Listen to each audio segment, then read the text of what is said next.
कोई भी व्यक्ति ना अपने पद से बड़ा होता है, ना अपने कद से बड़ा होता है, ना अपने उम्र से बड़ा होता है।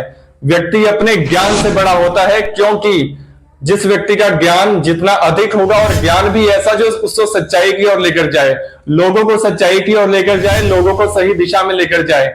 मैं उन व्यक्तियों की बात बिल्कुल नहीं कर रहा जिनके पास ज्ञान तो बहुत है, लेकिन वो ज्ञान ऐसा ज्ञान है जो गलत दिशा की ओर लेकर जा रहा है। बहुत बहुत नमस्कार दोस्तों, मैं आपका मेरे इस चैनल पिंकू बॉक्स पर बहुत बहुत स्वागत करता हूं। दोस्तों, आप कभी ये जानकर हैरान नहीं हुए कि विदेश के लोग ही आगे क्यों जाना चाहते हैं? क्यों वो आगे बढ़ जाते हैं हमसे? हम क्यों वहीं के वहीं अटके हुए हैं? शायद वो हमारी सोच है, शायद वो हमारी मानसिकता है, शायद वो हमारी प्रथाएं हैं, शायद वो हमारी मान्यताएं हैं। हम इन्हीं सब बंदिशों में बंधे हुए हैं, शायद इसलिए हम आगे नहीं बढ़ रहे। हमारे देश का आम आदमी आज भी वही का वही है जहां पर वो पहले था। क्या रीजन है इसका? इसका रीजन यही है कि जो व्यक्ति हमारे यहाँ सच के लिए आवाज उठाता है, उसकी आवाज को पहले तो मान्यताओं से, प्रथाओं से दबाने की कोशिश की जाती है। अगर वहां भी हमारा जोर नहीं चलता तो जिस प्लेटफॉर्म से वो व्यक्ति बोल रहा होता है, उस प्लेटफॉर्म को वहां से गायब ही कर दिया जाता है। हमारा देश एक ऐसा देश है जहां पर हर आविष्कार की शुरुआत तो हुई है, लेकिन उसका आखिरी चरण यहां पर कभी नहीं हुआ। जीरो की शुरुआत यहीं से हुई, मैथ की शुरुआत यहीं से हुई, लेकिन आइंस्टाइन हमारा देश पैदा क्यों नहीं कर सका? क्या हमने कभी इन चीजों को जानने की कोशिश की है? हमारे देश के बच्चे विदेशों में पढ़ने के लिए और नौजवान विदेशों में जॉब करने के लिए जाने के लिए बहुत इंटरेस्टेड हैं। क्या आपने जानने की कोशिश की है ऐसा क्यों है? क्योंकि वो खुला माहौल चाहते हैं। हर व्यक्ति चाहता है कि वो बंदिशों से बाहर निकले।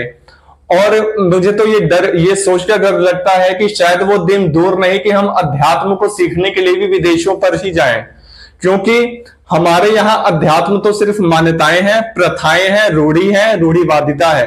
यही हमारी जो है मान्यताएं हैं, इसलिए हम बंदिशों में जकड़े हुए हैं। और हमारे ही अध्यात्म को सीखकर विदेश के लोग हमसे आगे बढ़ते जा रहे हैं। जो पश्चिम के लोग होते हैं वो अपने पुरुषार्थ पर, अपने बल पर, अपने बाहुबल पर विश्वास रखते हैं, शायद इसलिए वो आगे बढ़ते जा रहे हैं। लेकिन हम क्या करते हैं? अपना विश्वास किसी और पर सौंप देते हैं, किसी और पर विश्वास करते हैं, उसी को अंधविश्वास कहते हैं। क्या आपने कभी सोचा है कि ऐसा क्यों होता है कि हमें कुछ काम करना होता है और उसमें हमारे बहुत सारे एफर्ट्स की आवश्यकता होती है, लेकिन हम ये कह देते हैं कि ये सब तो तकदीर का खेल है। तकदीर कहां से आ गई अगर हमने एफर्ट लगाया ही नहीं तो? दोस्तों, हमारा जो समाज है वो सच बोलने वाले व्यक्ति को उसके मरने के बाद ही सम्मान देता है। जीते जी तो उस व्यक्ति की हर सांस पर शिकंजा कसने की कोशिश की जाती है हमारे यहाँ। अगर हम अपने इतिहास को उठाएं तो हमारे समाज में अगर सच की आवाज उठाने वाला एक व्यक्ति पैदा होता है तो उस आवाज को दबाने वाले हजारों व्यक्ति वहीं पर पैदा हो जाते हैं, और वो सभी व्यक्ति उसके आसपास के लोग ही होते हैं। कभी आपने सोचा है भगत सिंह को फांसी देने वाला व्यक्ति भी यहीं का था, और उनकी लाश को जलाने के लिए जिस व्यक्ति ने उनकी लाश को जलाया था वो व्यक्ति भी यहीं का था, उनकी लाश के टुकड़े टुकड़े करने वाला व्यक्ति भी यहीं का था। तो यही हमारा समाज है। हम ये क्यों समझने को तैयार नहीं है कि हमारा जन्म किसी बंदिशों में रहने के लिए नहीं हुआ है, हम किसी बेड़ियों में जकड़े रहने के लिए पैदा नहीं हुए हैं। और बेड़ियां किसी भी प्रकार की हो सकती है, वो हाथ में पहने हुए धागों से लेकर हमारे विचारों तक की हो सकती हैं, क्योंकि हमने अपने विचारों की भी ऐसी ऐसी बेड़ियां बना दी हैं कि हम उसी विचारों में ही बंधे रहते हैं, और उसी विचारों के आसपास हम गोल गोल गोल गोल घूमते रहते हैं, और हम कुएं के मेढक बन जाते हैं। क्या आपने किसी पक्षी को बंदिशों में बंधे देखा है?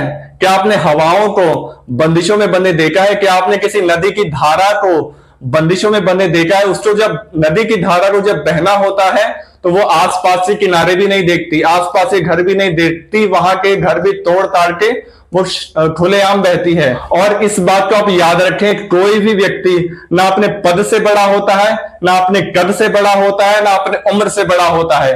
व्यक्ति अपने ज्ञान से बड़ा होता है, क्योंकि जिस व्यक्ति का ज्ञान जितना अधिक होगा, और ज्ञान भी ऐसा जो उसको सच्चाई की ओर लेकर जाए, लोगों को सच्चाई की ओर लेकर जाए, लोगों को सही दिशा में लेकर जाए।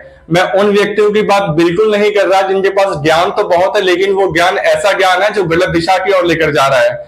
ऐसे व्यक्तियों का अनुकरण आप बिल्कुल मत कीजिए। इन सब चीजों पर आप गौर करिए। मुझे डेफिनेटली पता है कि ये सब वो बातें हैं जो आप भी शायद जानते हैं, आप भी इसके खिलाफ बोलना चाहते हैं लेकिन आप बोल नहीं पाते हैं। तो इन सब चीजों को हमें अपने अंदर दबाकर नहीं रखना है, हमें उठानी है इन सब बातों को, इन सब चीजों को, हमें बंदिशों से बाहर आना है। बहुत बहुत धन्यवाद आपका।